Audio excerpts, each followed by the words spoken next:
दाना देखी बेटी मोरे तिलक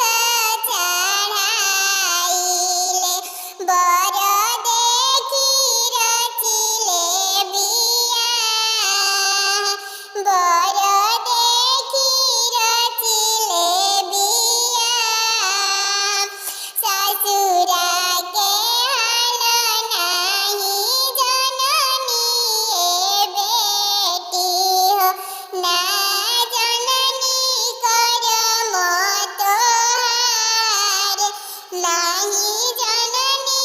करम तोहार हाथवा पकड़ी पापा जने बैठावेले बोला बेटी ससुरा के बात कह बेटी ससुरा के बात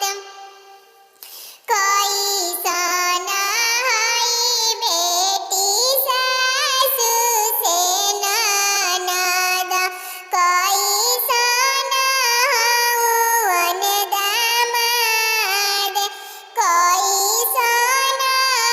हउवन दामाद अरे नीमन हई पापा सासु से ननद बड़ी खड़ूस मिलले दामाद खाड़े तिरौरी के भोजन पापा हो करुआही तेलया सनन फुलावा हजारो के सजियाला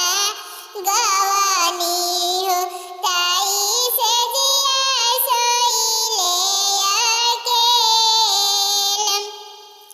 जरी जाए नौआ हो तोर नौ हरिया हो